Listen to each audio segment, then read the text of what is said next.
In a world of giants, it takes a special kind of strength to stand tall and be heard. Join us as we tell the epic stories of modern-day titans who fought for their dreams against impossible odds. Subscribe today and find the titan living within yourself. I didn't flinch. I didn't make a sound. I simply folded my hands in my lap and looked straight ahead at my daughter's casket covered in white lilies, and I thought, he has no idea what I already know. My daughter's name was Eleanor. She was 43 years old when she died. She was a civil engineer who had spent 17 years building a company from nothing, a consulting firm that handled infrastructure contracts across 4 states. By the time she passed, the business was worth somewhere near $3.2 million, plus the property, the investments, and a life insurance policy that her husband had quietly doubled 18 months before she died. I am Dorothy. I am 67 years old. I taught 8th grade English for 31 years in Columbus, Ohio, and I retired the same spring my daughter told me her marriage was in trouble. I want to tell you about the morning of Eleanor's funeral. I want to start there, because that was the morning everything became clear to me.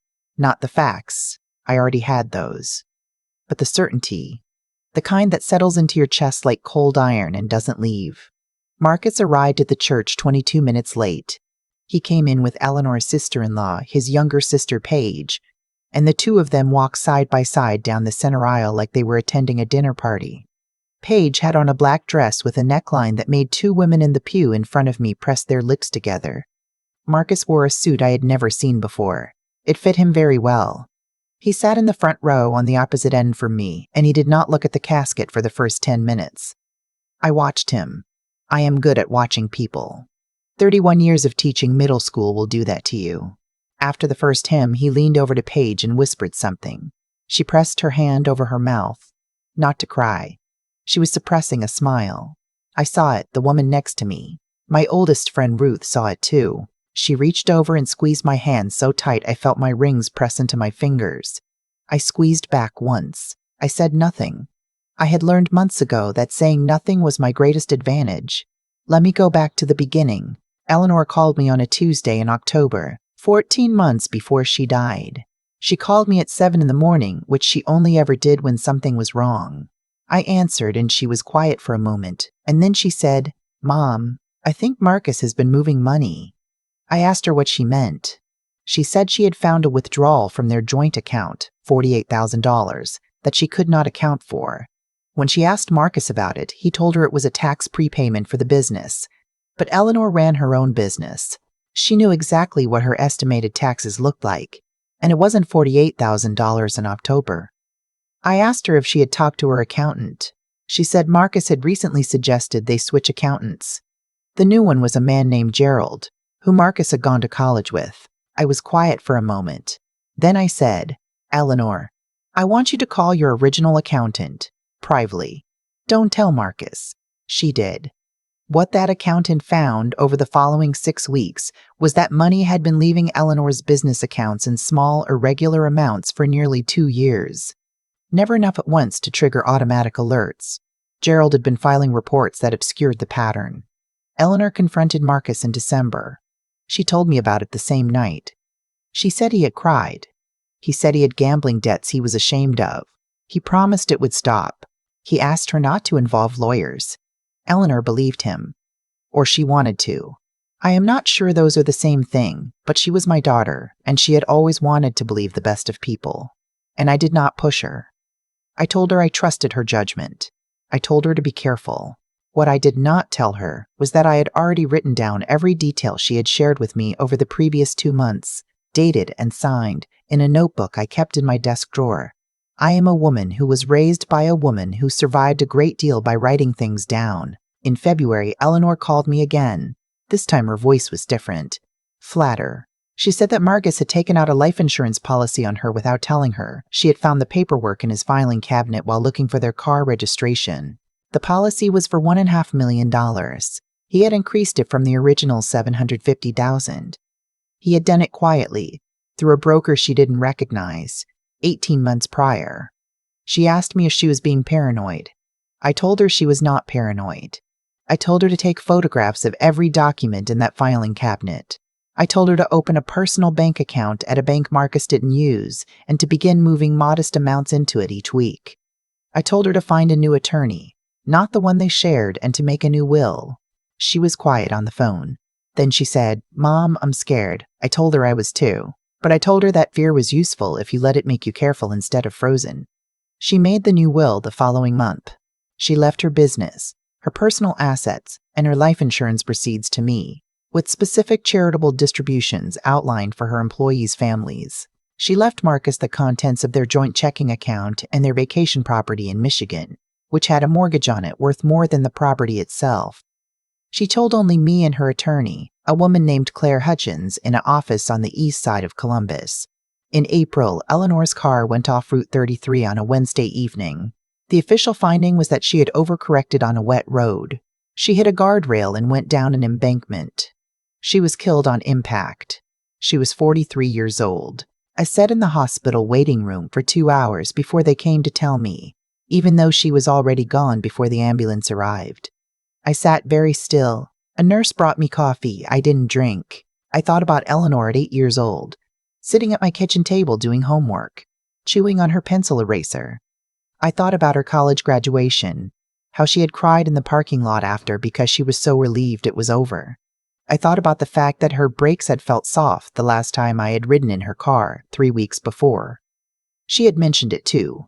She said she had an appointment to have them looked at.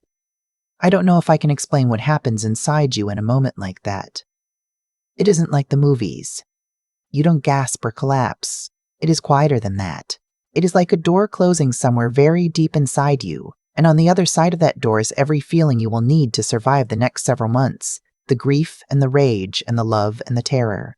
All of it locked away where it cannot interfere with what needs to be done. I called Claire Hutchins from the hospital parking lot at 11:30 that night. I said, "Claire, my daughter is gone. I need you to hold everything exactly as it is. Don't file anything yet. Don't contact anyone." Claire said she understood. I said, "I also need the name of a good private investigator." She gave me one. His name was Frank Delgado, and he had spent 20 years with the Franklin County Sheriff's Office before he retired. He was 61 years old, and he had the energy of a man who took his work personally. I met Frank the week after Eleanor's funeral. I brought him my notebook. All 14 months of entries, every date, every detail Eleanor had shared, every amount I had recorded. I brought him photographs of the insurance documents Eleanor had sent me. I told him about the breaks. He looked at everything carefully. He looked at me carefully. Then he said, "Mrs. Patterson, I want to ask you something, and I need you to answer honestly." I told him to go ahead. He said, "Is there any possibility you're wrong about this man?" I thought about Marcus arriving late to the funeral in his new suit. I thought about Paige suppressing a smile during the first hymn. I said, "There is always that possibility. That is why I'm hiring you instead of calling the police myself." Frank spent 11 weeks doing what Frank does. He pulled financial records.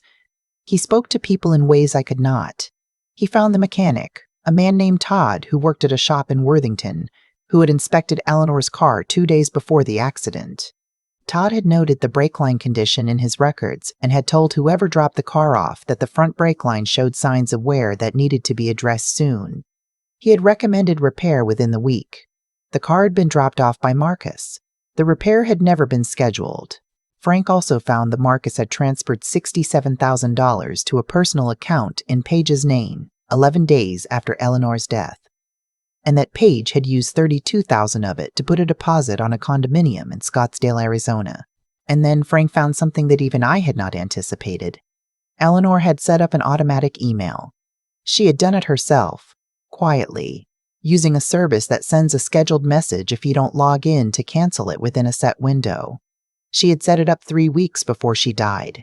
The email was addressed to Claire Hutchins with a copy to me and to the Ohio State Highway Patrol tip line. It contained 4 paragraphs.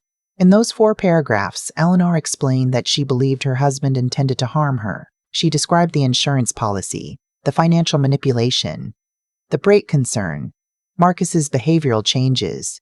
She named Paige as a person of interest. She said she hoped she was wrong. She said if I was reading this email, she was not wrong. And she was sorry she had not listened to me sooner. The email had sent automatically on the morning of her funeral. I had received it at 6:47 a.m., sitting at my kitchen table in my robe, drinking coffee, before I drove to the church. I had read it twice. I had forwarded it to Frank. I had put my phone face down on the table, and I had finished my coffee.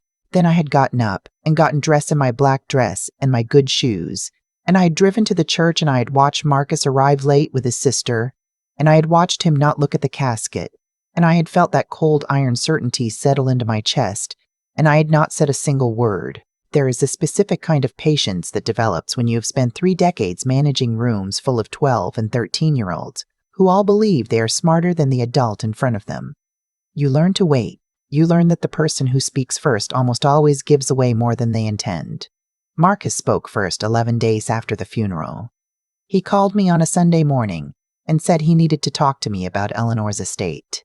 He said he had spoken to Gerald, his accountant, and to the attorney they had shared. Not Claire, the other one, a man named Philip. He said he understood that Eleanor had recently made some changes to her documents, but that he believed those changes had been made under duress, and he intended to contest them. I asked him what he meant by duress. He said Eleanor had not been thinking clearly in her final months. He said he had been worried about her mental state and had spoken to her doctor about it. I said, "Is that right?" He said yes. He said he hoped we could handle this as a family, without things getting ugly. He said Eleanor would have wanted them to get along. I said, "Marcus, I want you to know that I'm recording this conversation, and I want you to know that I received Eleanor's email." He was silent for a long time. I said, "I think you should speak to a lawyer." He hung up. Frank delivered his full findings to Claire Hutchins and to a contact she had at the Ohio Bureau of Criminal Investigation the following Tuesday. The financial trail, the mechanics records, the transfer to Paige, the timeline of the insurance policy, Eleanor's email, my notebook. The investigation took 4 months. I will not pretend those months were easy. I did not sleep well. I lost 11 pounds. Ruth came to stay with me for 3 weeks in July because she said she was not comfortable with me being alone, and I did not argue with her. What I will tell you is this. During those 4 months, I did not speak to Marcus or Paige. I did not attend the probate hearing Marcus initiated. Claire handled everything. I went to church on Sundays. I graded papers for a tutoring program I volunteer with at the library on Wednesday afternoons. I cooked dinner every night, and I ate it at my kitchen table. And I looked at the photograph of Eleanor on my refrigerator, and I said the same thing to her every night. I'm not finished yet. Marcus was arrested on a Thursday morning in September. Paige was arrested the same afternoon. The charges included financial fraud, insurance fraud, conspiracy, and negligent homicide. The prosecutor explained to me that the evidence around the breaks established criminal negligence sufficient for that charge, though proving intent to a higher standard would require additional findings still under review. Marcus pleaded not guilty. His attorney argued the financial transfers were marital assets handled within his rights. Paige's attorney argued she had no knowledge of the circumstances of Eleanor's death. The jury did not agree with either of them. Marcus was sentenced to 22 years. Paige received 9 years and was ordered to repay the funds transferred to her account. Eleanor's estate, the business, the assets, the insurance proceeds, passed according to her will. To me, and to the employees and families she had named. I want to tell you what I did the day after sentencing, because I think it matters. I drove to the cemetery.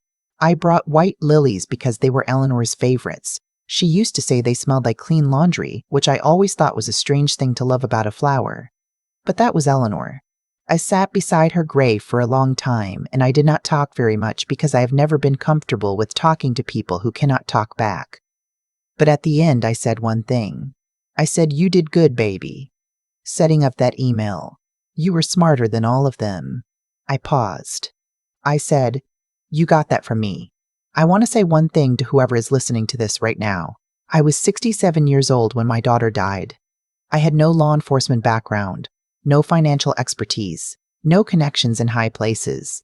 I had a notebook and a pen, and 31 years of watching people tell me one thing while meaning another. There will be people in your life who count on you to be too tired, too old, too sad, too polite to look closely at what they are doing. They will count on you to be grateful for their performance of grief. They will count on you to let things pass because fighting seems like too much work. Don't let things pass. Write it down. Date it. Keep the notebook somewhere safe. The people who underestimate you will always, eventually show you exactly who they are. Your only job is to be paying attention when they do. Eleanor knew that. She set a timer on the truth before she ever needed it. She made sure the record would exist, whether she was there to deliver it or not. That is the bravest thing I have ever known anyone to do. She was 43 years old. She built her company from nothing. She loved white lilies and bad crime novels, and the way Columbus looks in October when the leaves are turning, and the light goes gold in the early evening. She was my daughter. She was the finest person I have ever known. And in the end, she made sure that not a single thing they did to her stayed hidden. Justice is slow. It is sometimes ugly. It does not give you back what you lost. But it is not nothing. It is not nothing at all. I am Dorothy Patterson. I am 67 years old. And I am still here.